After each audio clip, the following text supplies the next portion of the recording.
Welcome to the Reasonable Christianity Podcast, a weekly podcast where you get to discover the truth claims, teachings, and practices of Christianity. Here's your host, Roland. Today's episode is not for the faint of heart, okay? We're stepping into a conversation most Christians are avoiding, but one that we cannot afford to ignore anymore. As you know, it's the month of June. That obviously means rainbow flags, corporate virtue signals, and pride parades everywhere. But what does it all really mean? Is this just about inclusion and identity? Or is something deeper happening? Something spiritual, perhaps? So in this episode that is entitled Pride, the Sin Behind the Movement, we will explore four crucial realities. Firstly, we'll explore the true origin and meaning of Pride Month and why its name isn't just symbolic, it's actually theological. Secondly, we'll look at the philosophical and sociological flaws beneath the LGBTQ ideology. And these are the kind of cracks that betray its unsustainable foundation. Then we look at number 3 is how this movement represents the ultimate rebellion against God. Not merely moral confusion, but a declaration of war against God's design. And then finally, we'll look at how Christians are called not to tolerate the lie, but to love with truth, to be spirit-filled witnesses in a world that desperately needs the gospel. With that being said, we'll also highlight the not-so-incidental timing of Pride Month around Pentecost, the biblical feast where God made his people temples of the Holy Spirit. And we'll show how the Pride movement stands as a spiritual counterfeit, a desecration of that holy calling. But I want to make something very clear from the outset. This is not about politics. It's not about winning culture wars. It's about eternal souls, spiritual warfare, and the glory of God. So buckle up, open your Bible, and lean into the tension. Because we're going to speak plainly, we're going to love deeply, and we're going to think biblically no matter the cost. Now let's start with the obvious question. What is Pride Month? Where did it come from? And what does it really mean? So in the first segment of this podcast episode, I want us to take a look at the origins of Pride Month. Pride Month is celebrated every June to honor the 1969 Stonewall riots in New York City, which are widely considered the spark that ignited the modern LGBTQ rights movement. These riots were a response to police raids at the Stonewall Inn, which was a gay bar in Greenwich Village. The riots turned into a symbol of resistance against oppression. At least that's what the narrative tells us, okay? By 1970, the first official Pride March was held on the 1-year anniversary of the riots. Over the years, it evolved into Pride Week, and now what we experience as Pride Month. So we see parades, corporate sponsorships, political endorsements, and even official recognitions by governments around the world of so-called Pride Month. But let us pause right here for a moment. When we think about Pride Month, we have to ask the question, is that all it is? Is Pride Month only a celebration of freedom, or is it something more? Because Pride Month didn't just emerge from the ashes of injustice. It became a cultural religion. It has its own calendar, which we know as the month of June. It has its own symbol, the rainbow flag. It has its own liturgies, parades, slogans, rituals. It has its own saints, Harvey Milk, Marsha P. Johnson. And yes, it even has its own doctrine. The doctrine, just to be clear, is that sexual identity is core to human identity, and affirmation is love. So I want you to keep that in the back of your mind because we're going to explore that a bit later as well. Now let's think a bit through the meaning of pride. The very name Pride Month tells us something a little bit deeper about the movement. Pride is not a morally neutral term. According to the Bible, pride isn't just a personal shortcoming, it's a cosmic rebellion.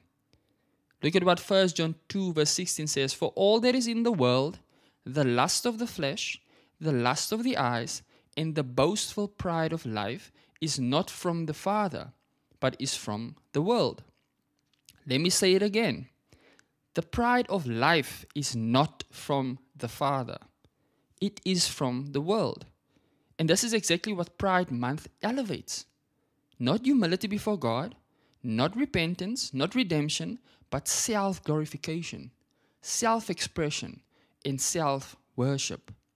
In fact, the LGBTQ movement their use of the word pride is not incidental or accidental. It is the central virtue of the movement. Be proud of who you are, they say. Live your truth, they say. Love is love, they say. These are not just slogans.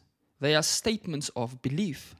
They are a moral code, and they are a worldview that stands directly opposed to the gospel.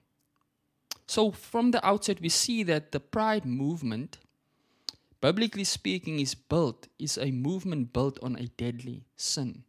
In Proverbs 16 verse 18 we read, "Pride goes before destruction, and a haughty spirit before stumbling." So pride is not a virtue to be celebrated. It's the root of the first sin in the garden. When Adam and Eve ate the fruit, they weren't just disobeying a command. They were rejecting God's authority and exalting their own autonomy. The same spirit animates Pride Month today. It says, "I will not bow to God's design. I will not accept His word as truth. I will define myself." But here's the irony. Pride Month claims to champion freedom, but what it really promotes is bondage. Bondage to the flesh, bondage to identity confusion, and ultimately bondage to sin and death. Romans 1 verse 22 to 23 says, "Claiming to be wise, they became fools, and they exchanged the glory of the incorruptible God for an image in the form of corruptible mankind." The saddest thing, or not the saddest thing, one of the sad things about the Pride Month in their ideology and the movement is the inversion of the rainbow. So let's talk about the rainbow for a moment. This is perhaps one of the most profound spiritual reversals in our time. In Genesis 9, after the flood, God places the rainbow in the sky as a covenant sign that He would never again destroy the earth with water. Genesis 9 verse 13 says, "I have set my bow in the cloud, and it shall serve as a sign of the covenant between me and the earth." The rainbow then is a symbol of mercy, of divine restraint, and covenant grace. And yet it has been co-opted by a movement that celebrates rebellion against God, against the very God who gave the rainbow in the first place. This again, guys, is not random. Satan is not creative. He is a counterfeiter. He takes what is good and he twists it. And what better symbol to hijack than God's sign of mercy? Instead of pointing to God's faithfulness, the rainbow now points to man's self-glorification. It's even used to advance a narrative that says we are not created in God's image. We create our own image. And this is very important, particularly for us as Christians, because I know that there are some Christians out there who would say, "What's the big deal? It's just a parade. It's just a flag. It's just a month." But brothers and sisters, when we minimize sin, we normalize it. When we celebrate rebellion, we undermine the gospel. Paul tells us in Ephesians 5 verses 11, "Do not participate in the useless deeds of darkness, but instead even expose them."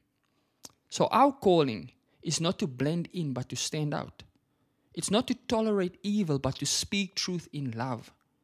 And this doesn't mean we become angry culture warriors. It means we become faithful ambassadors of the kingdom of God, and that we proclaim that Jesus saves sinners, including those trapped in sexual sin. Now, let's talk a little bit about the philosophical and sociological dangers and flaws in the LGBTQ movement and why these ideas are not just flawed, but ultimately destructive to individuals, to families, and to civilization itself. Let's start with the philosophical engine that drives the movement. At the core of the LGBTQ ideology is the belief that identity is self-defined. In other words, you are not who God says you are who you feel yourself to be. This is the fruit of a philosophical movement called expressive individualism. It's a term coined by sociologist Robert Bellah, and it's popularized by thinkers like Charles Taylor and Carl Trueman. So expressive individualism teaches that the highest good in life is to be true to yourself, to discover your inner desires and express them without restriction, regardless of tradition, religion, or biological design. So your feelings become your compass. Your authenticity becomes your salvation. And any challenge to that internal self becomes oppression. But let me ask a hard question. Is that freedom or is that slavery? When the self becomes the highest authority, it doesn't lead to flourishing. It leads to fragmentation. If my identity is whatever I declare it to be, then no one can correct me, no one can question me, and no one can challenge me. This is not liberty. This is moral anarchy. Proverbs 12:15 says, "The way of a fool is right in his own eyes, but a wise person listens to advice." So this ideology is not just unbiblical, it's philosophically incoherent. If truth is whatever I feel, then there is no truth. There's only competing emotions. And when everyone's truth conflicts, you don't get justice. You get chaos. And this leads us to the sociological consequences of sexual autonomy. What happens to a society when it embraces the ethics of the sexual revolution? Let's think a little bit about what we see. We see a rapid decline in marriage, family stability, birth rates, and even basic mental health. The data is clear. As sexual freedom has increased, so has confusion, depression, anxiety, and suicide, especially among those who identify as LGBTQ. Studies from secular sources like the CDC and peer-reviewed journals confirm this. LGBTQ identifying individuals experience far higher rates of suicidal ideation, substance abuse, and mental distress, even in nations with high LGBTQ affirmation. You would think the more accepting a society becomes of LGBTQ values, norms, and persons, the safer they would feel, the more they would flourish. But the opposite seems to be true. Even as society becomes more accepting, LGBTQ individuals are still experiencing anxiety, still experiencing suicidal thoughts, still increasing in their substance abuse and mental distress. So, Christians, we need to be compassionate when we think about these things. We must not weaponize this data to mock or shame anyone, but we must face the truth. Sin never leads to life. Let me say that again. Sin, no matter how good it feels in the moment, no matter how righteous it might seem, sin never leads to life. It always leads to death, spiritual death, emotional death, and sometimes even physical death. Proverbs 14 verse 12, "There is a way which seems right to a person, but its end is the way of death." And I get emotional when I speak about this, because there's a whole generation of people who's been brainwashed into thinking that their desires, their need for happiness, for fulfillment will be met in self-glorification. I'm starting to read the book by John Piper, Desiring God. And he makes it clear in the book that as human beings, we were designed in such a way that God's desire for glory and our desire for happiness are supposed to coalesce, to come together in one pursuit, so that God is more glorified in us when we are most satisfied in Him. Sociologist Mark Regnerus has documented the breakdown of the family in cultures that normalize sexual fluidity. So without a biblical framework of male and female, husband and wife, mother and father, society loses its core building block, the family. And when the family breaks down, so does everything else: education, law, culture, and morality. And what's sad about the situation we find ourselves in is that there's a myth floating around that sexuality is merely a private matter. The LGBTQ movement often claims what I do in my bedroom doesn't affect anyone else. But that's simply not true. Sexual ethics are always public ethics because they shape laws, education, language, art, entertainment, and how children are raised. What we approve, we eventually promote. What we tolerate, we eventually teach. And what started as love and let live has become affirm or be cancelled. It is no longer about freedom of expression. It's about the reconstruction of morality, where dissent is labeled as hate and moral clarity is called bigotry. This leads us to what Carl Trueman calls the rise of the modern self, a self that rejects God, denies biology, and demands affirmation. Again, Romans 1 verse 25 says, "They exchanged the truth of God for falsehood, and worshipped and served the creature rather than the Creator." Let's speak a little bit about the deification of desire at this point. One of the gravest dangers of the LGBTQ worldview is not just that it's wrong, but that it makes human desire sacred. In this new moral order, desire is king. If I desire it, it must be good. If I feel it deeply, it must be true. This is not new. It's actually very ancient. It's exactly what happened in the Garden of Eden.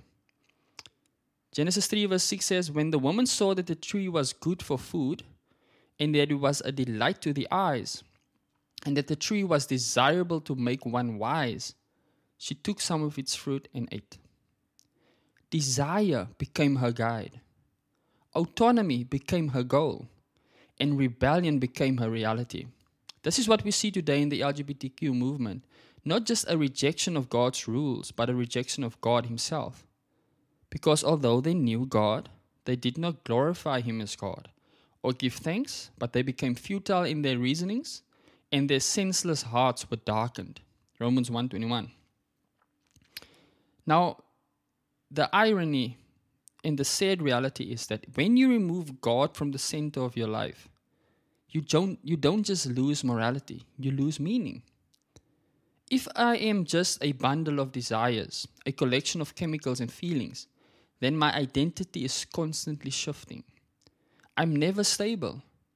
I'm always redefining myself. This leads to emotional exhaustion, spiritual confusion, and existential despair. That's why so many in the LGBTQ community are not celebrating but suffering. The promises of liberation turn out to be illusions. The identity that was supposed to save them is often the very thing that leaves them empty. The gospel offers something radically different. You are not your desires. You are not defined by your feelings. You are not what you declare yourself to be. You are who God made you to be. You are created in His image, male or female, called to holiness, and offered salvation by grace through faith. Therefore, 2 Corinthians 5 and 17 says, "Therefore, if anyone is in Christ, this person is a new creation. The old things passed away. Behold, new things have come." Okay, so we've looked at the philosophical and sociological flaws of the LGBTQ worldview. It's a house built on sand. Fragile, collapsing, and dangerous to everyone who trusts in it. Next, I want us to turn to the spiritual heart of the issue. Sexual sin is not merely a lifestyle choice. It is the clearest manifestation of mankind's rebellion against God. So, we as Christians need to remind ourselves, we need to live our lives in such a way as to show the world that sin is rebellion, not just brokenness. In our modern therapeutic age, we often talk about sin as brokenness, a wound, a misstep, a psychological trauma. And while sin certainly wounds and breaks, that's not its root definition. The Bible defines sin not as weakness, but as rebellion. 1 John 3 verse 4, everyone who practices sin also practices lawlessness, and sin is lawlessness. To sin is to reject God's law and to assert your own. It is a moral insurrection. It is the creature telling the Creator, you will not rule over me. I make my own truth. And nowhere is this more clear than in the case of sexual sin. And I've spoken about this a lot throughout this month, and I think I'm going to do this even more going forward, because I see the destruction that sexual sin is creating, inflicting on our society. So why is the fact that true sin is rebellion against God, why is it best displayed in sexual sin? Because sexuality is foundational to how God created us. Genesis 1:27, God created man in his own image. In the image of God he created him. Male and female he created them. So to defy God's design for sex is to defy the Creator himself. I want us to take a moment and read Romans 1:18, because no passage in Scripture is more clearly exposes the spiritual nature of sexual rebellion than Romans 1. So let's walk through it together. Romans 1 verse 18. For the wrath of God is revealed from heaven against all ungodliness and unrighteousness of people who suppress the truth in unrighteousness. Notice, this isn't ignorance, it's suppression. People know the truth. They see it in nature, in conscience, in design, but they reject it. And what's the result? Romans 1:25, they exchanged the truth of God for falsehood and worshipped and served the creature rather than the Creator. This is idolatry, worshipping self instead of God. And what does God do? Romans 1:26-27. For this reason God gave them up to degrading passions. For the women exchanged natural relations for that which is contrary to nature, and likewise the men. So Paul uses homosexuality as the ultimate symbol of a society that has turned truth upside down. It is not the only sin, but it is the most visible sign that the world has traded God's order for chaos. Now let's speak a little bit about finding pride in what God calls shame. So let's connect the series title, Pride and Rebellion. It would be one thing if our culture simply tolerated sin. But the LGBTQ movement does more than that. It celebrates sin. It brands it. It markets it. It teaches it to children. It demands that Christians affirm it or be labeled hateful.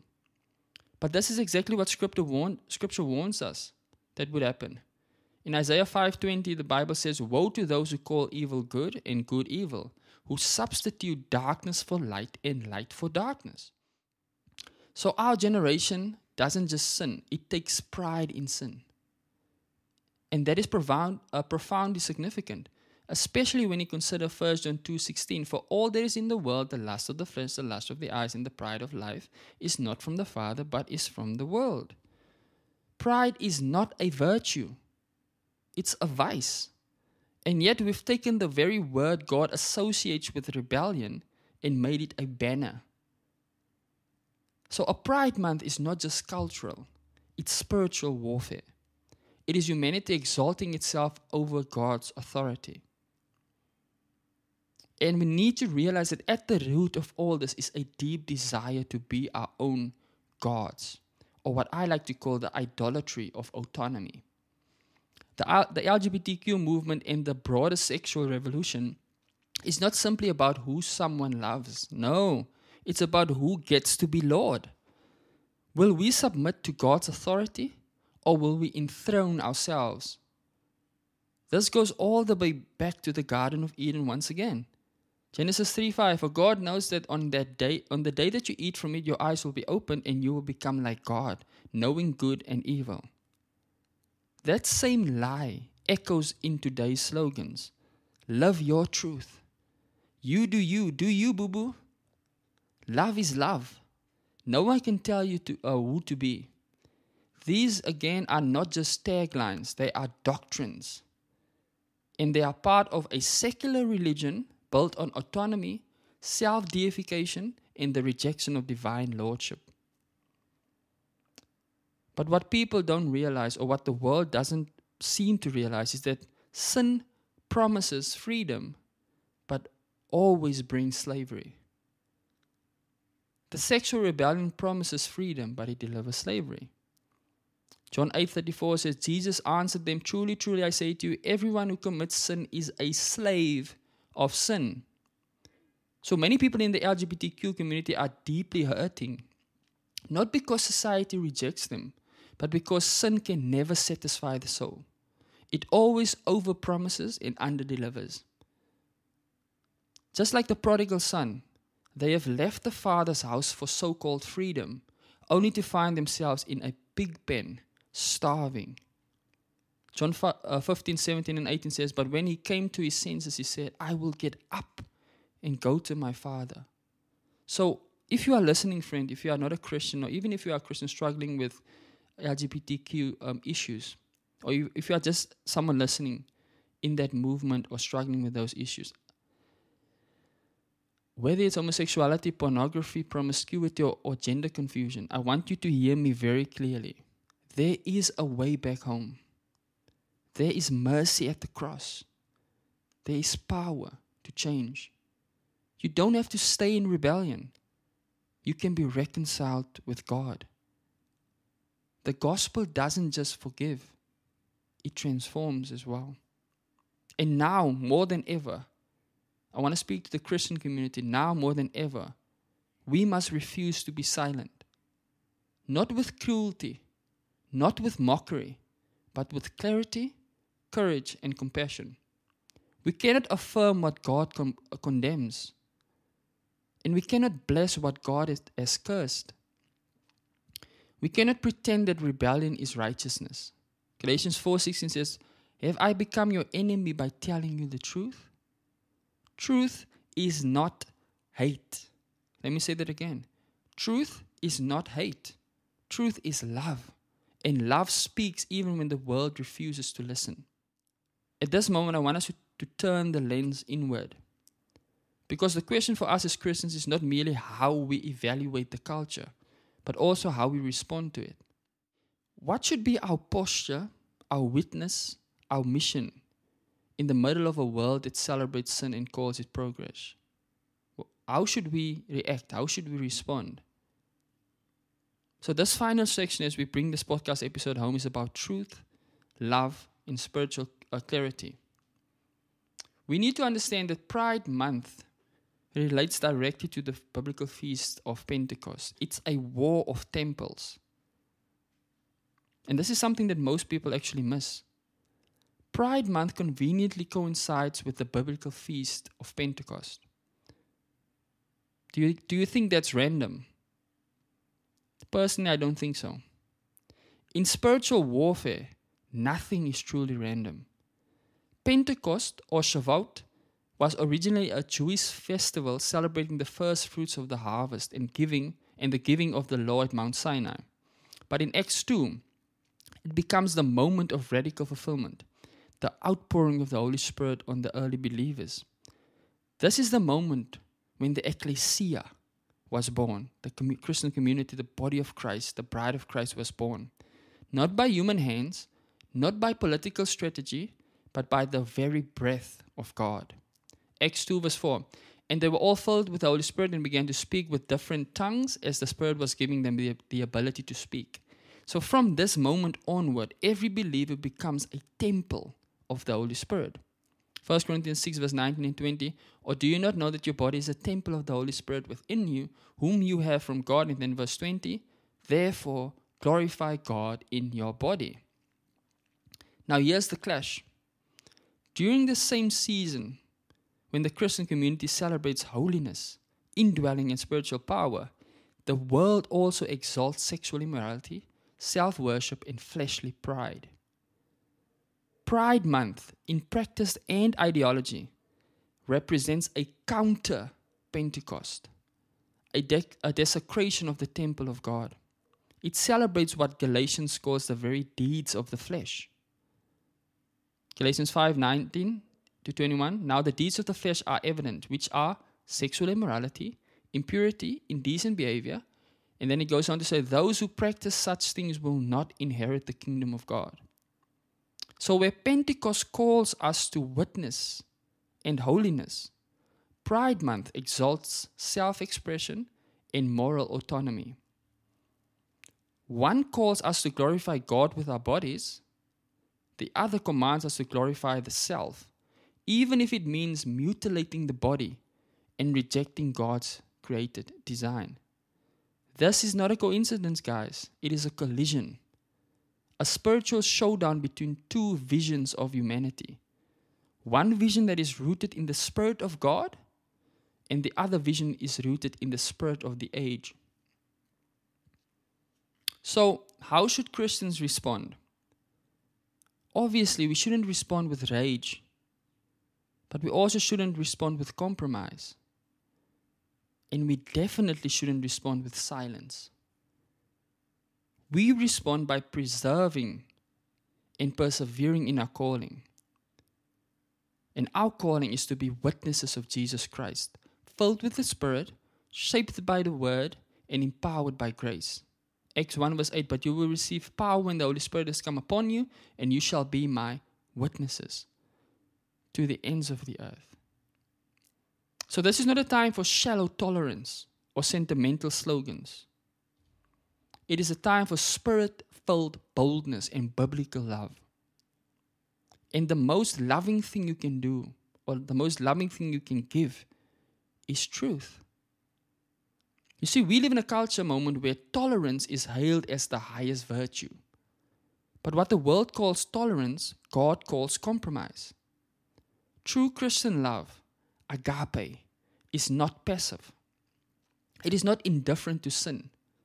It is not afraid to say, this leads to death. Proverbs 27:6. Faithful are the wounds of a friend, but deceitful are the kisses of an enemy. So telling someone the truth about sin and pointing them to the hope of the gospel is not hate. It's love. And love doesn't lie. Love doesn't flatter. Love does not affirm rebellion. Love tells the truth with tears in its eyes and hope in its heart. But we need to realize as Christians what Jesus warned us about in John 15:18. If the world hates you, know that it has hated me before it hated you. So be prepared for this, Christian. If you speak truth during Pride Month or any time of the year, the world may call you hateful, they may call you backward, they may even call you dangerous. But I want you to take heart. This is the cost of discipleship. And your reward is not the approval of men, but the commendation of Christ. You might be silenced, shadow banned, or even mocked. But if you stand in truth, you stand in victory. Why? Because you are a temple. You are a witness. You are sealed with the Holy Spirit. So, persevere. Now, as we wrap up this challenging episode of Reasonable Christianity, let me speak directly to you, the listener. Maybe the struggler, maybe the skeptic, maybe the parent, the pastor, or even the young Christian caught in the crosshairs of this cultural moment. The issue of pride is not just about the LGBTQ movement. It's about all of us. Every sin begins with the lie that we know better than God. Every act of rebellion starts with, did God really say? And every rejection of His design is a forfeiting of His blessing. So this month, while the world celebrates what God calls sin, we are not called to shrink back in silence or lash out in rage. We are called to stand firm, speak truth in love, and live lives that point to a better way. The way of holiness, humility, and hope. So remember this. Pentecost was the day God made His people temples of the Holy Spirit. Pride Month is a counterfeit celebration that desecrates that temple. But you, dear believer, are not of this world. You are not your own. You were bought with a price. So glorify God in your body. Glorify God in your words. And glorify God in your witness. Let's not give in to the shallow ethic of tolerance. Rather, let's walk in the deep, cruciform ethic of biblical love. A love that confronts sin, points to the cross, and calls the prodigal home. In a world that parades pride, let us boast in only one thing. Look at what Galatians 6:14 said, "Far be it from me to boast, except in the cross of our Lord Jesus Christ." At this point, I want to invite you to listen to the bonus podcast episode for my Patreon community that will drop on Wednesday, where I will give some practical advice for Christians in terms of how we can deal with the LGBTQ people in our lives, how to love them practically and guide them towards the cross, okay? With that being said, this is the end of this podcast episode, and I want to thank you for listening. I want to thank you for having an open mind, and I want to thank you for your commitment to the truth, to boldly, firstly, loving the truth, and also for commending it to others. And until the next time, I want you to keep thinking biblically, living faithfully, and loving truthfully. As always, I've been Roland Albertus, and you've been listening to Reasonable Christianity. And until the next time, the truth matters, and so do you.